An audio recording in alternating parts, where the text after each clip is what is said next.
kuat Hindu Siwa, maka ketika Demak itu berdiri menjadi negara Islam pertama, daerah sinilah yang menjadi sasaran dakwah pertama dengan memutus Raden Mas Husain atau siapa yang menjadi panembahan Buddha yang di Makam Sewu. Tapi kenapa bisa lebih strategis? Tapi wilayahnya kan sini. Nah, karena peninggalan Hindu Siwa, ada permukiman Muslim, di sini ada masjid besar, kemudian di situ ada gua. Di gua itu tempat bersemedi, maka para pangeran pada masa itu selalu rutin banyak yang kayak wajib nek kowe arep dadi pangeran tenan, arep dadi pangeran tenan kudu bertapa di beberapa tempat. Salah satunya wajib adalah Slarong. Lah pangeran Diponegoro Muda sangat suka sekali di Slarong. Kenapa? Di sana ada gurunya Kiai Kasongan, di sini juga ada ulama Kiai Slarong, ada masjid, ada tempat bersemedi yang beda dengan gua-gua lainnya. Nah, gua nanti ketemu Nyai Roro Kidul, ketemu sing Jogo iki. Nah, kene ya ketemu Gusti Allah. Sowan Gusti Allah. Gitu loh. Nah, pada saat pemerintahan Kesultanan Mataram, tanah ini menjadi lahan tanah pelunggunya Kanjeng Raden Tumenggung Sumodiningrat yang gugur pada perang Sipahi. Karena Raden Tumenggung Sumodiningrat tidak punya anak kandung dari istri yang dari keraton, maka Kanjeng Raden Tumenggung Sumodiningrat mengangkat mupu anak Rase jadi Pangeran Adinegoro atau adik bungsunya Pangeran Diponegoro. Nah, ketika Raden Tumenggung Sumodiningrat 1812 belani keraton Jogja dari gempuran Sipahi gugur, ini harusnya menjadi tanah dari adik bungsunya Pangeran Diponegoro, Pangeran Adinegoro. Tapi Pangeran Diponegoro itu pas dilantik jadi pangeran minta tukar guling. Adiknya itu sangat dekat dengan Diponegoro. Aku seperti karepmu Mas, atau gua pos Slarong. Karena apa? Diponegoro sejak lahir Cenger wis disumpahi karo Hamengkubuwana I. Iki sok putuku sing bakal gawe rugine londo luwih gede timbangane aku. Bukti akhirnya Allah Ta'ala disolak. Lah Pangeran Diponegoro mendapatkan wangsit itu kan pertama aku kudu golek nggon sing iso memfasilitasi perjuanganku. Ketemu nang Slarong, darah siwane panas, gone maju ya dulu kotanya. Masyarakatnya Muslim, ada pertapaan dan strategis. Strategis apa? Arep nang Kulon Progo oke, ngetan oke semua. Maka 1812 Pangeran Diponegoro meminta Pangeran Adinegoro tukar guling. Sehingga mulai itulah wilayah Slarong menjadi tanah pelungguh Pangeran Diponegoro. Siapa yang di Slarong yang berkuasa saat itu? Yaitu Kentong Ongko Jojo. Kemudian 1812 seterusnya beliau kemungkinan membangun pesanggeran di sebelah timur sana di dekat sungai. Karena apa? Yang namanya zaman dahulu ya apa ya raja kan sing nakali. Pangeran nakali tak orang mungkin loh. Harus di kamar mandi tapi bawahnya ada kaleng sing duwe nangka. Itu hanya di sana. Enggak mungkin tinggal di sini. Lah nek ana wong kok Pangeran Diponegoro mengasingkan diri di Slarong ngungsi ya salah besar. Wong sini wilayah kekuasaannya kok. Nyambung ke sana, yang sana itu juga kekuasaan Diponegoro karena warisan dari yang dirinya. Sini ke sana masih jadi milik Diponegoro. Sampai ke daerah dekat Pababan. Karena kok kono ono istilah Gose. Gose itu singkatan Goa Slarong. Kalau kita lihat di peta itu juga Slarong sampai sana. Kita lama. Nah, Pangeran Diponegoro pesanggerannya di sana. Kalau bulan puasa full di masjid sini, malam di sini, kemudian mulang ngaji beberapa muridnya di dalam gua, semedi di gua. Gua itu ada dua, gua kakung dan gua putri itu salah. Sebenarnya gua secang siji. Sing wetan itu dapur, gua masak ketika Diponegoro mau sahur. Itu saja. Itu 1812 ya. Terus kemudian 1823 ketika mulai konflik Pangeran Diponegoro banyak berada di Slarong, mengkonsentrasikan kekuatan menyebarkan lobby-lobby ke pesantren lain-lain. So aku harus mengubarkan perang pusatnya nanti. Seperti itu ceritanya tentang latar belakang wilayah Selatan. Jadi saya sangat menyesal sekali setiap ada wartawan datang yang ditemui bukan orang yang ngerti. Ditulis dua selarong asalnya stok dua selona rong selana rong enggak dari Pangeran Selangor. Turun-turun itu kemudian di sini dipusatkan kekuatannya, maka di sini wilayah-wilayahnya apa jenengane ada terkait dengan dua selarong. Sing lapangan Dono itu jenengane Banjaran. Karena di situ untuk membanjarkan pasukan-pasukan di Ponorogo awal perang yang jumlahnya mencapai 55.000. Tapi bukan waktu satu tempat, datang satu hari pulang wilayahnya satu letak gitu. Di Banjaran di situ. Kemudian ada waktu beduk karena di situ ada lempengan batu yang kalau pasukan di Ponorogo lewat itu duduk dan sebagainya. Disitulah kemudian setelah perang di Ponorogo pasukannya yang dari prajurit Jaek dengan Sulawesi bertempat tinggal di situ. Karena setelah perang di Ponorogo, pendukung di Ponorogo yang tinggal di desa Sarong ini nggak nyampe 10% yang itu. Karena pernah dihanguskan 2 kali. Terus sini kembang putihan, artinya ada kata putih terkait dengan kegiatan keagamaan. Sebelah timur dulu yang namanya Selarong terbagi menjadi Selarong Gandian karena di situ adanya prajurit Gandek, kemudian Dukuh dulunya Kelempoan karena tempat utamanya, kemudian Selarong Gembangan, terus Selarong Gejawan. Selarong Gejawan sekarang menjadi desa. Kemudian 1914 jadilah sebentar.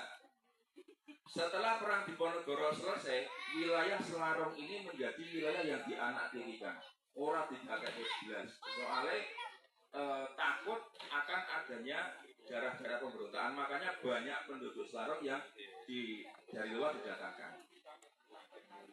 Kemudian penguasa wilayahnya adalah kudune Kentol anake Angkajaya sing jenenge Jaya Suntana. Ning didulke dadi Demang. Ning Demang sing merdeka, sing ora di bawah kepemimpinan Tumenggung apa Pangeran langsung ke kerajaan. Kemudian menjadi wilayah yang bebas pajak. Dari Demang Jaya Suntana muncul kemudian ke anak-anaknya, mulai kemudian ditarik pajak, kemudian menjadi desa itu 1914 menjadi desa Selarong. 1947 gabung dengan desa Iroyudan, jadi sekarang Wonosalam. Mengatakan untuk sejarah Selarong. Nah, adapun peran besar dari masyarakat Selarong itu saya sampaikan begini. Raden Tumenggung bahasa Sentot Prawiro Dirjo III memberontak zamannya HB2 loh. Kabeh Bupati Berang Timur mendukung. Tapi begitu perang pertama pecah, kalah, tidak ada dukungan. Raden Tumenggung Sastro Negoro, pendukungnya Pangeran Diponegoro yang mengubarkan perang dari Tuban, Demak, Tuban ke Wetan, didukung oleh pasukan besar. Begitu pasukannya kalah, Suwok akhirnya gabung Islam 1828. Nah, Pangeran Diponegoro bisa bertempur sekian banyak itu, sekian lama, karena apa? Sebelum pecah perang, saat bulan Maulud 2 kali, Pangeran Diponegoro mengundang seluruh bupati yang sowan ke Sultan ke Tegalrejo, diadakan workshop 2 kali. Intinya, keadaan kita genting, masyarakat menderita, aku harus mengadakan perang. Jawaban mereka apa? Saya setuju kita memberontak, saya setuju kita melawan, tapi jangan perang. Nek perang ngilu sing wingi-wingi bakal kalah, soalnya Belanda terlalu kuat. Tapi di Ponorogo lobby-lobby terus pesantren dan sebagainya. Akhirnya tanggal 29 Ramadan di sini sudah mencanangkan tanggal 1 Suro. Nek ra kleru 1 Suro atau 6 Suro nek mung 1 Suro. Aku harus melakukan mengobarkan perang. Markas pusatnya di Selarong. Surat dikirim ke semuanya. Itu kemudian beliau sawalan di Tegalrejo. Setelah itu isu itu disebarkan, Patih Danurejo akan mencegah itu semua. Gimana caranya? Tegalrejo dikepung. Bahasa Tegalrejo dikepung, akhirnya meletuslah perang. Lebih dulu sekitar 2 bulan sebelum rencana. Nah, perang kemudian beliau malam ke Kalisoko, pagi ke Selarong. Siangnya Selarong digempur Belanda dan Mataram. Pertempurannya di sebelah timur sungai di Dusun Dukuh. Tapi masyarakat Selarong ini ya tekan Bantul kono, tekan Mangir, tekan Wetan Pal Bapak iki jenenge ndi? Wis tekan kono kabeh. Kok kembangnya kono kabeh wis siap. Akhirnya pertempuran itu bisa dimenangkan. 10 bupati tertangkap, mereka dilawan. Padahal saat itu Diponegoro baru punya pasukan 200 prajurit yang siap tempur yang dibawa Pangeran Adinegoro. Sama pasukan kawalnya mungkin nggak lebih dari 40. Sama pendekar-pendekar yang lainnya. Nah, kok bisa dikalahkan? Kenapa? Karena sudah terlatih sebelumnya, sudah ada persiapan. Jadi bagaimana cara melawan senapan dan kuda? Itu dengan ketapel atau bandil. Kan Pak, kaya bedil loh, tas ndelik terus yang gurine nggawa alu. Nah, begitu orang naik senapan, dia arep ngisi meneh, butuh berapa menit? Ya, 1 menit 2 menit kan nambah loh. Ada ruang waktu. Dibandil, kena dekiko. Senapan kalau sudah 12 kali nembak macet. Bedil biyen loh. Nah, gitu. Itu kemenangannya di situ, makanya dengan jumlah massa mengepung, mengurung bandil, begitu belum entek ya aja. Akhirnya kabur, menang. Dampaknya langsung malam itu para pangeran yang dulu ragu dengan kemampuan Diponegoro dan masyarakat ambil ke sini karena sebenarnya sudah mendukung. Termasuk pangeran-pangeran yang akhirnya gugur di pihak Belanda karena alasan politis dan sebagainya, keterpaksaan harus tertangkap. Kayak Pangeran Panular itu orang yang sangat setia dengan Diponegoro. Pangeran Adi Wijoyo itu wakilnya habis juga di pengasihan yang berunding dengan Diponegoro, yang akhirnya gugur di pihak lawan karena kesalahpahaman dan problem politik banyak. Ngambyuk bini, bojone digawa, anake digawa, harta kekayaannya digawa, omahe diobong. Nah, itu puncak yang mengharukan. Esok harinya kabar tekan Sragen, Padang, tekan Demak, mereka berduyun-duyun ke sini. Mulailah dalam waktu 1 minggu itu pasukan terbentuk dengan luar biasa. Sampai akhirnya Pangeran Diponegoro merencanakan merebut kota. Nah, kalau pertempuran pertama itu kalah, justru perang Diponegoro selanjutnya. Karena pertempuran itu menang, gabung banyak sekali. Akhirnya terjadi kekuatan massa yang luar biasa. Singkat cerita menang, tapi akhirnya kemudian keseser kalah 3 bulan kemudian dan mulai keliling-keliling perang-perang di berbagai macam tempat. Kemudian 1 tahun kemudian mulai merebut wilayah utara sampai Selarong direbut, Bantul direbut, Mangir direbut, Kalisah direbut. Mulai susunan kekuatan luar biasa, gempur ngalor ke Prambanan, ke Kalasan, akhirnya puncaknya di Belanggu. Itu terjadi pertempuran paling dahsyat. 10.000 pasukan Diponegoro melawan 9.000 pasukan Belanda. Tapi ingat, 9.000 pasukan Belanda dengan 10.000 beda. 10.000 pasukan Diponegoro itu orang yang benar-benar siap tempur. 9.000 pasukan Belanda itu sing 2.000 wong Kasunanan Surakarta sing gelem lepramen dipeksa. Liyane wong Madura sing ya kepeksa. Yang benar-benar bertempur paling cuma sekitar 2.000 sampai 3.000. Tapi akhirnya menang besarnya di situ. Mulai saat itulah kemudian ada perubahan strategi perang Diponegoro. Dari strategi yang mengerahkan massa menjadi strategi perang atrisi. Belanda juga berubah menjadi benteng sel-sel ruin. Belanda membangun pos-pos banyak, Diponegoro mengurangi bukan hampir 4/5 pasukannya dikembalikan ke masyarakat, yang lainnya diseragami benar jadi pasukan militer. Jadilah mulailah saat itu namanya perang modern pertama tercipta di situ. Dengan berbagai taktik dan berbagai macam yang kemudian menjadi gerilya dan sebagainya. Kemudian tujuan dan sebagainya. Kemudian ada intrik, ada berbagai macam, disitulah mulainya. Hingga akhirnya strategi atrisi itu berjalan sukses. Strategi Belanda juga berjalan sukses. Tetapi akhirnya perang Diponegoro selesai. Dan selesainya itu sebenarnya bukan karena dugaan kalah perang karena apa.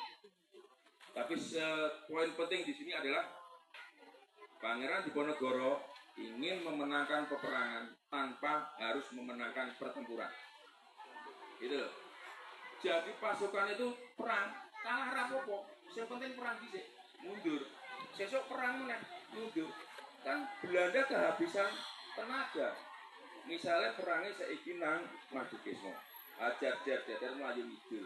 Sesuk nang Wonosarong, sesuk nang kene. Begitu sampai selatan jalur dipotong. Pasukan Belanda itu mati bukan karena perang, tapi stres karena penyakit. Jalur terpotong. Karena mereka apa? Mentalitas pasukan Belanda itu beda dengan pasukan yang sebelumnya. Kita ingat 1800 VOC dibubarkan. Setelah itu baru kerajaan Belanda berdiri. Orang-orang yang bertempur di pihak Belanda pada tahun 1825, 1826 itu prajurit-prajurit sing lairan Nusantara yang sudah generasi kedua dan ketiga. Jadi nek omong-omongan nganggo basa Londo, ya wis kagok. Jadi nek jenengan nonton ketoprak, kok Londo muni, kamu orang jangan ke sana." Itu bener. Karena saat itu Belanda banyak memakai bahasa Melayu. Karena sudah generasi kedua ketiga keempat. Baru setelah didatangkan pasukan reguler 1825, itu baru benar-benar pasukan yang terlatih. Tetapi itu pun mentalitasnya nggak seperti yang, karena negara Belanda baru muda sekali, baru berumur 1814 kalau nggak salah tuh. Belum militarismenya belum terbentuk. Nah, mereka itu yang banyak kemudian salah satunya ada keinginan, Diponegoro menang wae, sesuk aku nantinya jadi pasukan bayaran dengan pangkat tertinggi, itu ada. Makanya jenengan kalau mau melihat gambaran yang bagus, nonton film November 1828, Yone Teguh Karya. Di dalam tubuh pasukan Belanda itu juga ada yang pro Diponegoro. Itu jelas, itu di dalam tubuh Pangeran Diponegoro ada ya, karena sudah konflik. Itu saja kemudian perang. Tapi saya mau tegaskan satu lagi, apa sih dampak perang Diponegoro? Ketika beliau lahir di Wangsiti, iki sok putuku sing ngarep gawe kerugian Londo luwih gedhe timbangane aku. Dene pungkasane kenapa wallahu a'lam ora ngerti. Pangeran Diponegoro keentuk wangsit, kowe kudu perang. Aku ora ndek pasukan ora apa-apa. Artinya Diponegoro sudah tahu sesuk ki aku bakal kalah. Ning aku kudu perang. Mbok apa sebabnya aku kudu perang? Iki mesti ono dampak ke depannya. Dan terbukti setelah perang Diponegoro, anak buah Pangeran Diponegoro yang militer, yang pangkatnya tinggi-tinggi, karo prajurit dirangkul Londo. Ora dipenjara, kayak jabatan dhuwur. Jadi mandor nang Palembang, nang Jambi dan sebagainya, nang sini. Kemudian yang santri-santri lari ke Jawa Timur, ke Jawa Tengah, mendirikan pesantren-pesantren. Generasi setelah dia pesantrennya semakin besar, generasi setelah dia semakin kaya. Yang keraton juga semakin kaya. Generasi setelahnya do kuliah sing pesantren itu do sekolah nang Baghdad, Kairo, Mekah, Medina, terus Mesir itu banyak. Mereka di sana ada kenangan historis. Awake dhewe simbahe biyen awake dhewe perang. Bersatu ya awake dhewe bersatu. Dan anak generasi ketiga yang kaya-kaya yang ningrat itu sekolah bentuk nang Stovia Budi Utomo. SDI. Ya toh, SDI siapa yang ngerti? Saya HOS Cokro Aminoto. Cokro itu identik dengan Diponegoro. Meskipun Surakarta mungkin ya. Karena Surakarta pendukung. Mereka juga punya memori histori yang sama. Sekarang kita bersatu. Mulailah ada kesatuan nasionalis, kesatuan agamalis. Maka ketika 19 sebelum merdekaan itu semua partai politik, mbok kuwi partai Katolik, mbok kuwi partai komunis, majang lukisan Diponegoro. Diponegoro lah yang menyatukan. Di kalangan santri juga demikian. Sampai kemudian 1928 kami putra dan putri Indonesia mengaku, mulai jadi. Kemudian jadilah kemerdekaan Indonesia karena bersatu. Nek ora ana perang Diponegoro, ya ora iso, Pak. Ora iso. Masalahnya ngopo? Sing merdeka ya aja merdeka dhewe, Solo merdeka dhewe, Jakarta merdeka dhewe. Yang mengikatkan semua itu adalah apa yang diperjuangkan Diponegoro dengan pasukannya itu yang membakar dan mengilhami semangat semuanya. Kenapa kok Pangeran Diponegoro mengilhami semangat? Karena beliau berperang tanpa ambisi dinasti, tanpa ambisi jabatan. Perang murni untuk mendudukan Belanda kembali seperti dulu. Jadi tentara bayarannya keraton, ngamanke, orang ngurusi budaya, orang ngurusi ekonomi, orang ngurusi adat, pemerintah agama. Wong kene ya tetap bersatu, menjalankan syariat Islam, sing Islam menjalankan budaya Jawa, menjadi wong Jawa sing sebenarnya. Karena beda loh Pak. Sultan Agung ngusir Belanda dan Batavia kan kekuasaan. Iya toh? Sultan Hasanuddin perang nang ya ngusir kekuasaan. Nek pejuangnya nek liyane sing Aceh lho, aku ora ngomong sing Aceh. Aceh beda. Beda memang politik lah. Sik Nusantara iki nek politik kabeh. Pejuang pahlawan iki ambisine kekuasaan sing ora ming loro. Pangeran Diponegoro karo Untung Suropati. Cek ora nanti. Untung Suropati kepeksa. Ini kayak novel gitu. Tapi murni mulus. Yang lainnya tuh kayak Mangku Bumi mengejar Jogja itu juga kekuasaan. Bukan mengecilkan ya. Kemudian Pak Sultan Agung juga begitu. Terus apa mana? Demak sekaligus yang menyerbu Malaysia, Malaka. Itu juga kekuasaan, ambisi kekuasaan. Di Diponegoro nggak ada ambisi kekuasaan, nggak ada ambisi dinasti. Soalnya perang itu dari raja orang. Anakku kok ya Pak. Oke, nggak sampai. Itu ya. Itu yang menjadikan kemudian semangat bersatu dengan Diponegoro itu. Nah, sekarang kita harus meneladani hal yang penting itu dan mengetahui betapa besarnya jasa Diponegoro dan eyang-eyang kita pada saat itu. Meneladani, mendoakan, dan juga melestarikan cerita yang benar tentang Pangeran Diponegoro. Mau ceritanya kok sing salah. Harus ditorat itu. Diponegoro itu rakyat cekel, pindah kono pindah. Oh nggak bisa. Jelas ngelondo gitu Diponegoro kanca akrab kok. Pasti kok ngobrol-ngobrol yang ngerti kok. Terus Diponegoro piye misalnya apa piye? Nek sing paling salah ya Selarong. Bahwa Selarong itu tempat persembunyian mengungsi itu salah. Kemudian yang salah perang Diponegoro melawan Belanda adalah perang senapan melawan tombak. Salah. 1825-26 itu persenjataan Diponegoro itu lebih maju dari Belanda. Baru 1826 itu. Lah kok maju ya Diponegoro kong kali karo prajurit Bugis karo Mindanao seperti sebuah Amerika sih digogo ya. Itulah nyata. Dan kalau jenengan ke selatan sana, gunung ngecek iki sing digo kafe Puncak Rindu. Itu kok laut iki ketok. Nek ngulon meneh Probowi Mangir iki ketok. Dan dulu Mangir itu pelabuhan besar los tekan laut. Disitulah masuknya senapan-senapan. Karena ada laporan Belanda. Jadi prajurit nang Belanda Diponegoro nang dhuwur ngeker sono.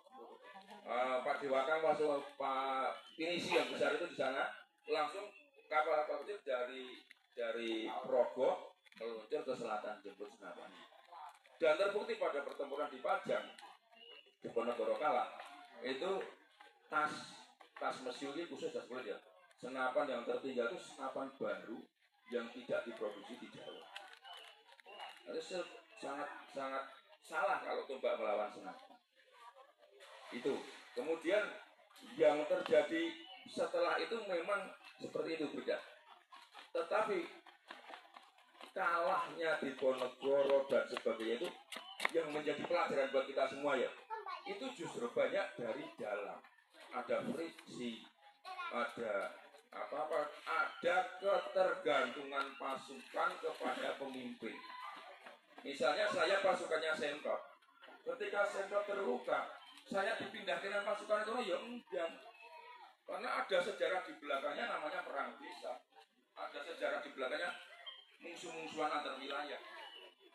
Itu makanya ketika Raden Ngabei sakit, Semprot sakit itu meruntuhkan banyak sekali pasukan. Saya kira itu aja. Matur nuwun kalau ada yang mau diberikan. Assalamualaikum warahmatullahi wabarakatuh. Untuk selanjutnya